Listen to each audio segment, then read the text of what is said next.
On est dimanche soir, il est 22h et vous êtes déjà prêt à aller dormir. Parfait pour commencer une semaine en forme. Allez, avant ça, juste 5 minutes de scroll pour se détendre. Il est 23h17 et vous êtes toujours en train de scroller. C'est trop tard, lundi matin vous serez fatigué. Et c'est de ça dont on va parler aujourd'hui. Bienvenue dans Un peu de tech, un peu de recul. Un peu de tech, un peu de recul, le podcast. Je suis Gabriel et aujourd'hui je reçois Magali qui vient discuter de l'article « Le scroll du soir et le sommeil volé ». Salut Magali. Salut Gabriel, Comment ça va ? ça va super et toi ? Ça va très bien, je suis très très heureux de t'avoir derrière le micro. Moi aussi. Je sais que tu as beaucoup de choses à nous dire. Oui. Mais dis-nous justement d'ailleurs pourquoi, qu'est-ce qui t'a poussé justement à postuler au formulaire et à te dire ok j'ai envie de parler de cet article-là. C'est un sujet qui me parle beaucoup parce que le scroll du soir, c'est quelque chose que je fais, pour pas dire quotidiennement, très régulièrement. Et je suis consciente en fait des effets que ça a sur moi. Donc je voulais un peu évoquer ça et en parler après avoir lu ton article. Avec grand plaisir. Et en fait, je te rassure, moi aussi, c'est quelque chose que je fais. Je pense qu'on n'est vraiment pas les seuls. On doit être vraiment énormément à faire ça. On va essayer de discuter, de savoir pourquoi on en est venu à ça, qu'est-ce qui amène à ce qu'on scrolle tous les soirs, pourquoi on le fait en réalité. Donc on va pouvoir en parler, j'ai hâte de discuter moi avec aussi. ça. Toi, ça ressemble à quoi à peu près aujourd'hui quand tu parles de scroller sur le téléphone en général, hein, pas forcément le soir. Est-ce que c'est de manière intense, c'est sans arrêt, c'est toute la journée ça t'évoque quoi un peu aujourd'hui ? Pourquoi est-ce que tu scrolles comme ça aujourd'hui ? Je te cache pas que c'est un peu devenu une addiction pour moi.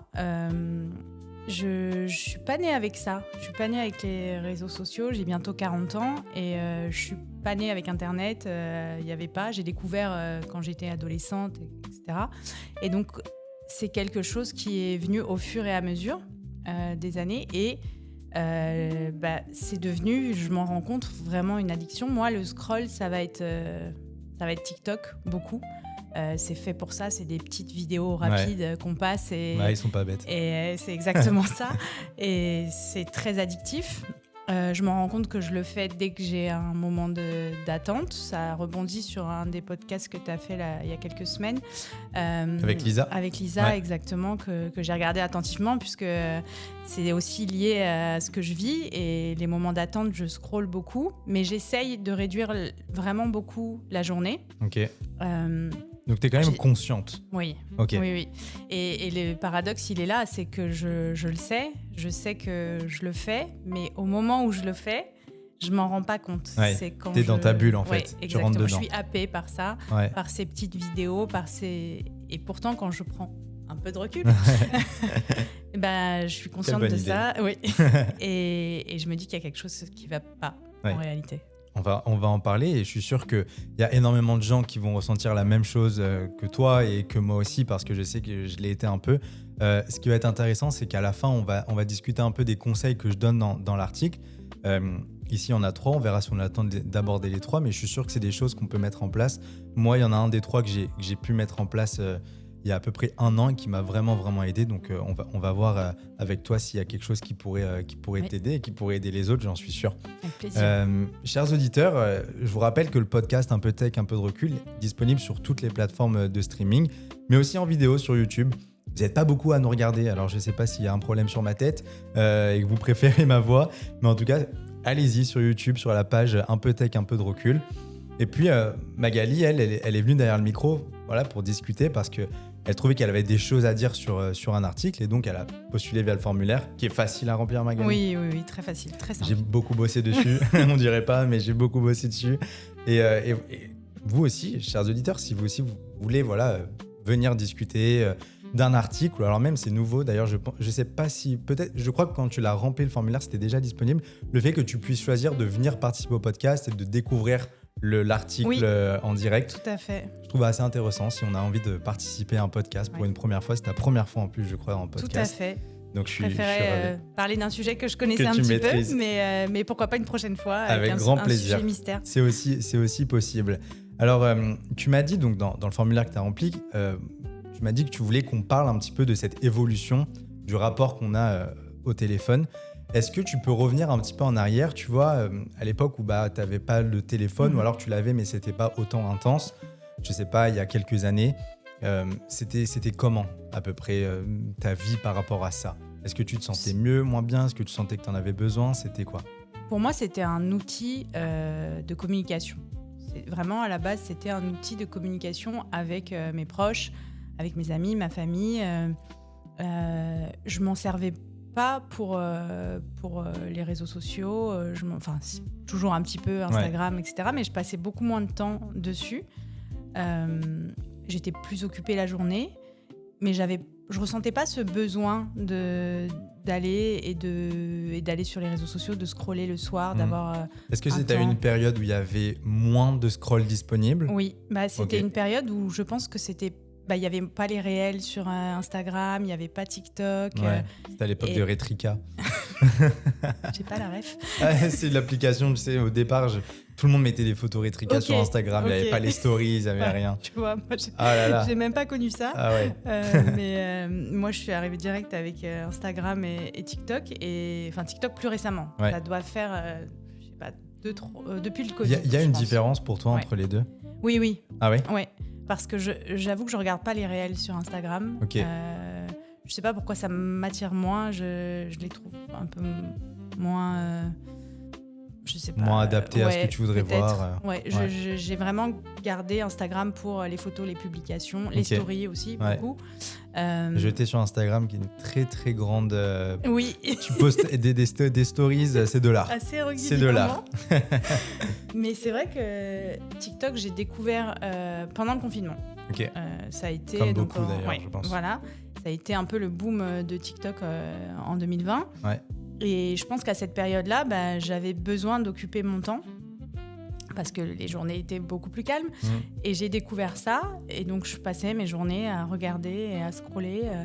Et après, la vie a repris son cours. Donc, j'ai quand même gardé cette addiction-là au scroll, mais que je fais du coup plutôt le soir. Ouais. Qu'est-ce qui a changé justement entre cette partie avant le scroll et après le scroll dans ta vie? Est-ce que c'est toi qui a changé ou est-ce que c'est le téléphone qui a changé et qui a fait qu'il y a eu un impact sur ta vie pro et perso? C'est mon utilisation du téléphone. Okay. C'est mon utilisation du téléphone qui a changé et qui a fait que je m'en servais plus pour ça. Mais parce que aussi je trouve que l'utilisation de ces petites vidéos s'est beaucoup développée et ça... Aujourd'hui, on parle beaucoup en référence à des vidéos, à des trends, des trends quand on voit des stories, etc. Ça reprend beaucoup des trends, des choses que tout le monde fait. Et on se dit, mais je connais pas ça, pourquoi je comprends pas? Et donc, on va commencer à voir. Et c'est un peu plus ça où je suis devenue un peu plus addict, parce que oui, je passe du temps sur les réseaux sociaux, donc je me mets à comprendre un peu les trends. Est-ce que tu penses que c'est important pour le social, pour s'intégrer dans la société aujourd'hui, justement, d'avoir ses refs, de comprendre ce que c'est, d'avoir les codes? Malheureusement, oui. Je dis malheureusement parce que ça ne devrait pas. Et c'est en ça que je voulais émettre un peu une nuance aussi sur ton article, c'est que ça parle beaucoup de notre autorégulation à nous, de trouver des moyens de moins le faire, mais c'est aussi... elles ont été designées pour ça, les applications. Et le problème, il vient aussi un peu de là. C'est de se dire, est-ce que c'est qu'à nous de faire l'effort ou est-ce qu'on n'est pas un peu forcé? Est-ce que le problème il vient que de moi ou est-ce que le problème ne vient pas justement de l'application et de ça? Ah ouais, c'est sûr que c'est pas évident. Après, eux, ils sont là pour faire de l'argent et ils connaissent nos points faibles. Malheureusement, c'est nous qui devons faire l'effort, mais c'est... Et non, c'est sûr que c'est pas mais facile. oui, c'est pour le social, je pense que ça en devient malheureusement important et c'est vrai que ça devrait pas, on faut avoir devrait pas les codes en arriver là. Alors dans chaque article, j'essaye justement d'appuyer un peu sur des recherches scientifiques et sur des chiffres dont on peut en parler ensuite en podcast. Ici dans cet article-là, le premier chiffre c'est 79. 79, c'est 79% des adultes qui disent être maintenus éveillés par leur écran au moins 3 nuits par semaine. Ça me fait penser à une chanson. Oui. Je savais que ça allait résonner en toi, C'est mon époque. cette Indochine. Et donc, une bonne manière de retenir, en tout cas, que voilà, 79% des adultes se disent être maintenus éveillés par les écrans 3 nuits par semaine. Et le deuxième chiffre qu'il y a avec ça, c'est celui qui, je pense, m'a le plus frappé, à mon avis. C'est les gens qui procrastinent leur heure de coucher, utilisent le téléphone en moyenne 80 minutes avant de dormir.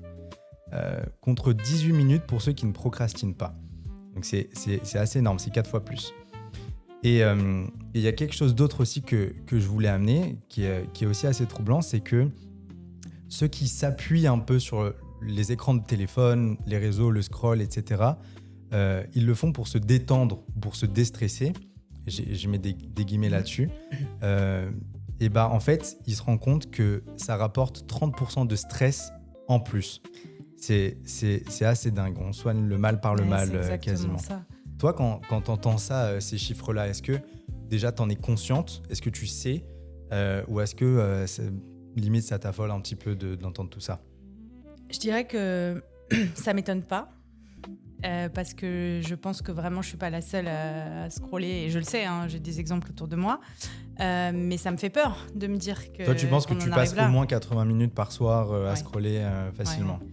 Ouais. Et le problème est là, c'est que je m'en rends même pas compte. C'est ce que tu disais au début du podcast, c'est que je me dis je vais me coucher tôt et que je vais faire un petit peu de scroll, et qu'à un moment donné, j'ai passé 1h30 sur mon téléphone pour rien en réalité. Alors que c'est du sommeil que tu aurais pu avoir justement pour être plus en forme le lendemain. Mais c'est exactement ça. T'as déjà eu des regrets comme ça justement, un lendemain en te disant putain si je m'étais... Ouais, quand je vois que parfois il est minuit et demi alors que je me suis couchée à 23h, et je suis là, mais pourquoi je me suis pas couchée plus tôt alors que j'étais déjà fatiguée en allant me coucher. Donc oui, ça m'étonne pas en réalité ces chiffres, mais c'est affolant. Et au niveau du stress, tu penses que ça te stresse plus, ou est-ce que peut-être que c'est un stress plus inconscient et en fait tu te dis genre je vais me déstresser en regardant du scroll justement? C'est exactement ça en fait. J'ai l'impression, dans ma tête, je me dis je vais me faire un petit moment à moi parce que j'ai été sollicitée toute la journée. J'ai fait des tâches, j'ai répondu à un tel, j'ai fait plein de choses dans ma journée. Et donc, je vais prendre ce temps pour moi et pour me reposer, entre guillemets, et pour reposer mon cerveau. C'est ça, t'as l'impression de mettre le cerveau en pause, en fait. Exactement. L'idée, c'est je me dis, je vais mettre mon cerveau en pause et je vais pas réfléchir. Mais en fait, mon cerveau, il travaille 3 fois plus parce qu'il y a la dopamine, parce qu'il y a la lumière bleue, il y a des infos à traiter, parce qu'il y a toutes ces petites infos, ces petites vidéos. Et au final, je me repose absolument pas. Donc, j'empiète sur ce temps qui me permettrait de me reposer et d'aller mieux. Et tu penses que ça te procure du stress, ou tu le sais parce que tu le sais, mais tu t'en rends pas vraiment compte? Non, je m'en rends pas compte. Ça me procure de la fatigue parce que je retarde mon heure de sommeil. Le stress, j'aurais pas dit. Okay. Je pensais pas, mais je pense que ça provoque un peu une excitation en fait du cerveau qui fait que je suis à mon avis que ça met de toute façon le cerveau dans un état de stress un peu permanent. Ouais. Alors je sais pas si tu l'as, je crois que tu as une bague connectée. Oui, tout à fait. On va pouvoir en parler parce que c'est assez intéressant, puisque la bague connectée, ça te permet justement d'avoir des données, de traquer un peu ton sommeil, ton activité physique et notamment ton stress, je crois. Ça n'a pas dû être facile pendant la demi-finale de la Coupe du Monde. Ce jour-là. mais c'est assez intéressant que tu aies ça, parce que du coup, ça veut dire que tu es quand même consciente et que tu as envie de justement de faire le mieux pour justement gérer ton stress, gérer ton sommeil, etc. Mais d'un autre côté, tu scrolles quand même le soir, tu vois. Est-ce que ça veut pas un peu tout dire de notre société, de genre on veut quand même être dans le contrôle, mais quand même pas trop? Oui, c'est exactement ça. C'est que j'ai envie. À la base, cette bague, je l'ai achetée pour voir un peu mon sommeil et voir comment se passaient mes nuits, comment je dormais, si je dormais bien, parce que je me réveille souvent fatiguée. Ok. Et je me suis dit, est-ce que c'est parce que je dors pas bien? Ouais. Je me suis pas dit tout de suite que c'était peut-être à cause de mon heure et demie de scroll sur les réseaux avant de dormir. Mais c'est vrai que je remarque de plus en plus, et c'est aussi pour ça que j'ai choisi de parler de cet article, c'est que mon temps de latence avant de m'endormir, ce que la bague me permet de voir, est de plus en plus long Ok. en réalité.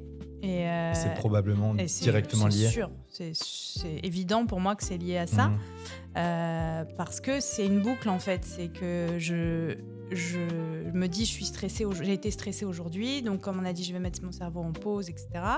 Donc je vais faire ce temps de scroll le soir, et donc je vais retarder mon sommeil, donc je vais me réveiller, je vais être encore plus fatiguée, encore plus stressée. Donc c'est un cercle vicieux et ça n'arrête pas en fait. Et je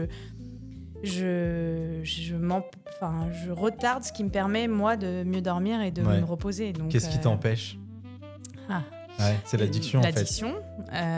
L'addiction, oui, et c'est ça, c'est que je suis consciente. Enfin, il y a souvent arrive un moment où j'ai été happée pendant un long moment, puis d'un coup, c'est comme si je sortais de moi-même et que je me dis, oula, qu'est-ce que je suis en train de faire ? C'est ça qui se passe, alors justement, quand tu es dans ta bulle, tu le disais, voilà, tu scrolles et tout. Qu'est-ce qui fait que d'un coup, tu te dis, ok, stop, allez, c'est bon, je le pose ? Parce qu'au final, tu arrives quand même à le faire, tu vois. C'est pas une addiction au point de c'est infini, c'est tout le temps, tout le temps, tout le temps, tout le temps, tout le temps. Tu vois, il y a un moment où tu arrives à quand même à sortir de ça. Mais il y a deux choses. Il y a le switch de je sais pas pourquoi, mais mon cerveau se dit voilà, qu'est-ce que je suis en train de faire ? Là, il est tard, il faut vraiment que je dorme et je le pose. C'est mieux quand ça arrive comme ça. Et puis il y a la deuxième version qui est que je m'endors aussi sur mon téléphone et que je lutte même parfois contre le sommeil parce que pour voir la vidéo d'après, ça m'est déjà arrivé de m'endormir le téléphone en main, voire de liker des vidéos sans m'en rendre compte. J'ai l'image du téléphone qui tombe sur la tête là, tu sais, tu te réveilles comme ça. C'est exactement ça. Même de liker des vidéos sans m'en rendre compte et de me dire pourquoi j'ai liké ça, pourquoi j'ai envoyé ça à telle personne. C'est à ce moment-là où généralement tu mets ton réveil sur la calculette. Tu sais, tu appuies sur 7h30 et puis le matin tu te réveilles, il est 11h45. Exactement. Va présenter le screenshot à ton boss. Mais ça m'est arrivé de pas avoir mis mon réveil et de m'être endormie sur mon téléphone et de me je me suis jamais réveillée tard, mais juste parce que j'y ai pas pensé et que j'ai scrollé et que je me suis endormie sur le téléphone. Donc, mais c'est affolant, hein, comme tu dis, mais au moins tu as la conscience de ça, tu vois. Et ça, je pense que c'est vraiment important. Quand on est conscient des choses, je pense que c'est quand même plus facile de réagir. La métaphore sportive sur cet article-là, c'est le golf. T'as déjà joué au golf ? Jamais. Ouais, moi non sur plus. Wii. Sur Wii, ouais, moi aussi. À l'époque. Ouais, j'étais déjà très mauvais. mais non, moi non plus, j'ai jamais joué au golf. Mais par contre, en regardant un petit peu et en m'intéressant à ce sport, il y a quelque chose que j'ai trouvé assez particulier. C'est en fait le moment juste avant le coup, juste avant que le joueur, en fait, le golfeur, tape la balle. En fait, il s'immobilise au-dessus de la balle et il est très concentré avant de frapper.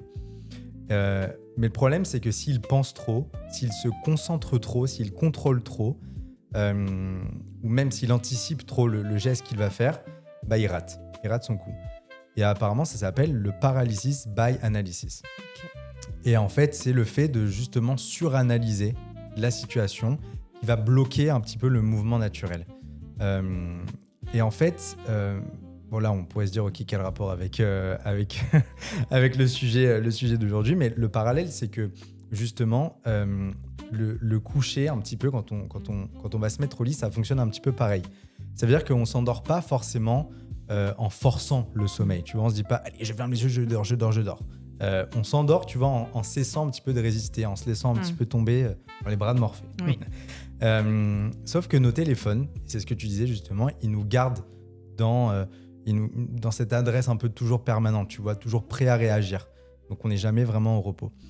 La phrase que j'ai gardée de l'article, c'est « Le golfeur qui refuse de lâcher son club ne frappera jamais. Celui qui refuse de poser son téléphone ne dormira jamais. » Est-ce qu'elle te parle, cette image, après avoir justement pris du recul sur ce sport et sur le sujet ?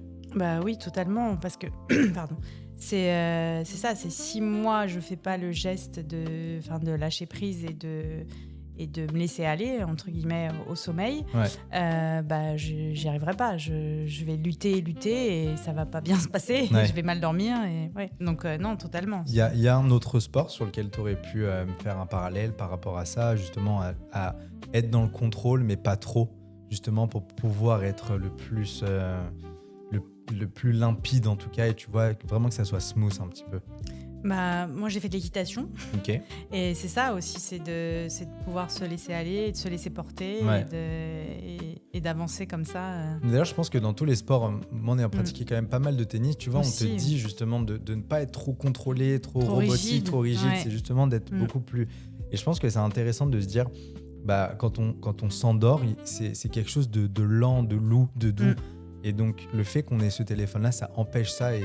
Et c'est quand même dommage. Mais je dis ça, mais moi aussi, je scrolle le soir. Hein, je fais pas du tout le faillot. Hein. Ah non, je sais bien. Il y a justement, on en parlait en début de l'épisode, c'est justement ces conseils-là qu'on pouvait donner à nos auditeurs et à tous ceux qui lisent les articles pour pouvoir se dire, OK, comment est-ce que je pourrais faire pour essayer un petit peu de sortir de ça et essayer un petit peu d'aller mieux par rapport à ça, d'être moins stressé, moins fatigué. Le premier conseil que je donne, c'est le rituel de clôture. C'est-à-dire prendre une tisane, 10 minutes de lecture papier, une courte marche, quelque chose qui donne au cerveau un signal clair que la journée est terminée. Ça, c'est le conseil que j'adopte. Parce que de un, je le trouve que c'est le plus facile. Et de deux, en fait, moi, ça m'a beaucoup aidé d'avoir mon chien, que j'ai depuis 1 an, qui me dit, en fait, lui, il est obligé d'aller sortir, tu vois, avant de dormir. Et du coup, j'ai installé cette routine-là je vais marcher 10 minutes sans téléphone, sans montre, sans rien.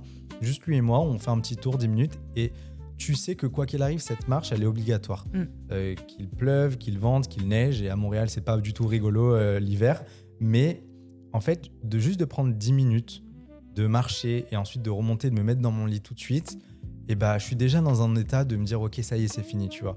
Et c'est hyper intéressant parce que je le vois sur mon chien et je trouve que les chiens, ils mentent pas en fait, ils sont fidèles à eux-mêmes, tu vois. Et donc même le soir quand il est un petit peu excité, il veut jouer. Quand on fait cette marche, quand on remonte, son premier réflexe c'est d'aller se mettre dans son panier et d'aller s'endormir, tu vois. Et ça, je trouve que ça dit vraiment le fait que, ok, il y a quelque chose qui s'est passé dans sa tête de se dire, c'est la fin de journée, on va dormir. Et donc, c'est sûr que ça peut être aussi quelque chose qu'on peut s'appliquer, nous les humains. C'est ce qu'on fait aux enfants. Ouais. C'est ce qu'on fait aux enfants, le rituel du coucher, d'essayer de faire la même chose tous les soirs pour s'assurer que le sommeil soit bon et s'assurer qu'ils s'endorment rapidement. Et non, t'as totalement raison. Toi, t'as un rituel comme ça ? L'été, je fais souvent une marche le soir aussi, mais l'été. Je ne le fais pas l'hiver. Ceux qui habitent à Montréal comprendront. Oui. J'essaye de me dire, j'arrête de manger 3 heures avant. Okay. 2 heures avant, j'arrête tout ce qui est lié au boulot, au stress, tout ce qui peut être stressant. Et dans la mesure du possible, 1 heure avant, les écrans. Mais ça, je n'y arrive pas. Ouais. Que ce soit la télé ou le téléphone, j'ai un peu du mal. Ok. Et mais j'ai mis en place ça aussi de temps en temps. Je pose mon téléphone sur mon bureau. Ouais. Qui est dans ta chambre ? Qui est dans ma chambre. Et ma meilleure amie m'a acheté un réveil pour que mon téléphone ne me serve plus de réveil. Un réveil qui simule l'aube. C'est vraiment le truc. Se réveiller et s'endormir en douceur. Ouais. Parce qu'il y a ça aussi. C'est que mon téléphone me sert de réveil. Et donc, quand je vais au lit, je mets mon réveil et il est à côté de moi. Mon téléphone, il est là. Le matin, il est là. C'est pareil. Je me réveille, je scrolle. Ouais. Donc, je me dis, si je l'éloigne, au moins, je suis dans mon lit et je ne vais pas me lever pour aller le chercher. Donc, la transition est toute faite pour le deuxième conseil, puisque c'est justement celui-là qui est plus radical. C'est de sortir le téléphone de la chambre. C'est-à-dire de ne pas le mettre en mode silencieux ou en mode avion, c'est vraiment de le sortir hors de la pièce. Et d'ailleurs, des études qui montrent que même une courte utilisation en soirée, ça retarde la production de mélatonine et ça raccourcit du coup le sommeil. Tu serais capable de mettre ton téléphone hors de la pièce carrément ? Parce que là, c'est quand même un bon step. Il n'y en a pas beaucoup qui seraient capables de le mettre sur le bureau, mais... Tu vois, c'est bizarre de se dire qu'est-ce qui change en fait entre le mettre sur le bureau et le mettre hors de la pièce, vu qu'il ne me sert pas de réveil, je ne vais pas me lever la nuit pour aller sur mon téléphone. Si je rationalise, je devrais être capable de le mettre dans mon salon, vu que je le mets déjà sur mon bureau. Mais je ne sais pas pourquoi, ça me paraît plus difficile. C'est un inconfort. D'aller le mettre, c'est ce que tu disais, donc on en revient sur le podcast de Lisa. Ça gratte, quoi, tu vois, c'est vraiment... Pourtant, tu l'utilises pas ? Je ne l'utilise pas, donc qu'il soit sur le bureau ou dans le salon, ça ne changerait rien. Mais il faudrait que j'essaye déjà, petit à petit, que je l'éloigne encore plus.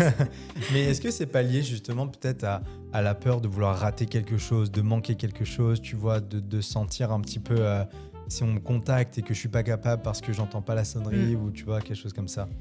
Là encore, je suis quelqu'un de très paradoxal. J'ai cette idée-là en tête, surtout que je vis loin de ma famille et donc je me dis s'il se passe quelque chose. Mais mon téléphone est toujours en silencieux, même la nuit. Donc on pourra m'appeler 10 fois, je l'entendrai pas. Je l'entendrai pas, Mais ça me rassure qu'il soit à côté, qu'il soit pas très loin. Alors que je sais que les ondes, tout ça, c'est pas bon de dormir avec le téléphone à côté. Mais je sais pas. Moi aussi, tu vois, moi mon téléphone, il est sur ma table de nuit là, mais il est même pas en mode avion et tout. Toutes les notifications par contre sont coupées, mais il y a juste les appels qui peuvent. Et en fait, je me dis, il me faut les appels, tu vois, au cas où il se passe quelque chose, notamment avec ma famille qui est loin aussi. Mais d'un autre côté, s'il se passe quelque chose, qu'est-ce que je peux faire ? Et complètement. Surtout que voilà, moi j'ai ma femme qui est à la maison et genre il peut rien se passer, tu vois. Au pire des cas, si j'ai un ami ou une amie qui m'appelle dans la nuit et tout, je peux aller l'aider, mais je me dis en fait qu'est-ce qui se passerait en fait ? Je réponds et puis ensuite quoi tu vois ? Non, mais c'est ça, ça changera rien entre les 7 heures de sommeil entre le moment là ou le moment où tu vas te réveiller, sauf à ce qu'il y ait un incendie dans ton immeuble, mais tu t'en rendras compte, mais voilà, donc non, c'est... Ouais, il y a plein de choses à réfléchir là-dessus, mais le troisième conseil que je donne, et c'est probablement celui qui est le plus contre-intuitif, c'est le temps libre un peu planifié. C'est-à-dire de volontairement se dire 20 minutes ou 30 minutes, voilà, comme tu disais, 1 heure avant d'aller dormir par exemple, voilà, je scrolle. J'ai mon 30 minutes de scroll, mais par contre après ça, tu vois, c'est terminé. Ça, je pense que c'est quelque chose qui est peut-être plus facile à faire, puisqu'on se met déjà dans la position de se dire je l'ai fait, tu vois, et si je le fais pas, je triche et c'est pas bien.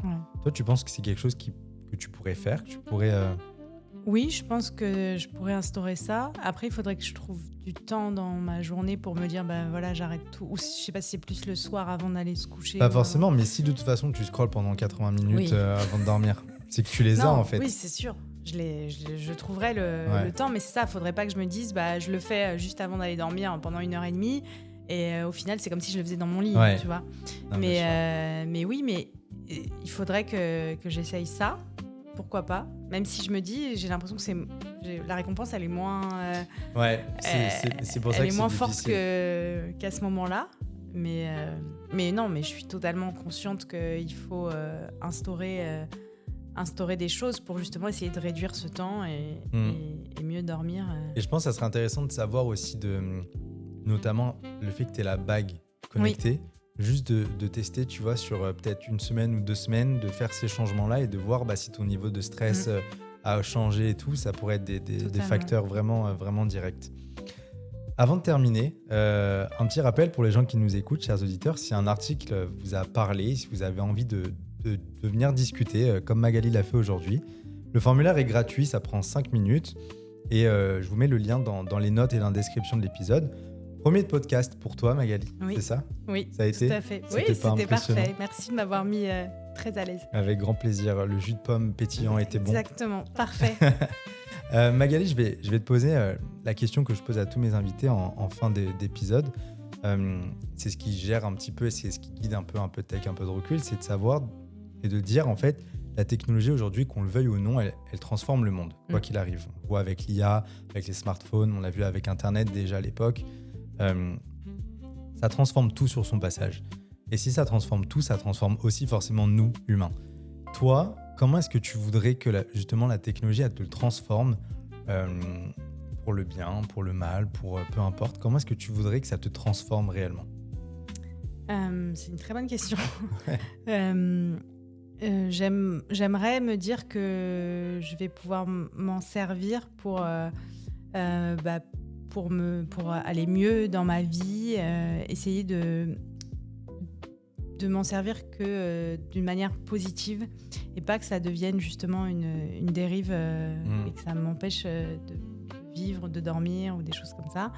Et essayer de trouver vraiment que le bon, parce qu'il y a forcément du bon dans ces avancées technologiques et dans la technologie. Et donc d'essayer de me concentrer là-dessus. Merci beaucoup Magali. Merci à toi Gabriel. C'était un plaisir de discuter avec toi. Pour les gens qui nous écoutent, l'article dont on a parlé s'appelle « Le scroll du soir et le sommeil volé ». Vous le trouvez sur l'espace un peu tech, un peu de recul sur Substack. Et puis le podcast, quant à lui, est disponible sur Spotify, Apple Podcast, YouTube Music, YouTube Podcast et en vidéo sur YouTube. Magali nous a offert quelque chose de précieux aujourd'hui. Le courage de nommer ce qu'on vit tous, en silence, à 23h17. Si cet épisode vous a parlé, la meilleure chose que vous puissiez faire ce soir, c'est de ne pas culpabiliser. C'est simplement d'essayer, une fois, de poser le téléphone 2 minutes plus tôt que d'habitude. Ce n'est pas grand-chose, mais c'est un début. Et un début, ça suffit. Merci de nous écouter, merci de nous suivre, prenez soin de vous et surtout, prenez un peu de recul.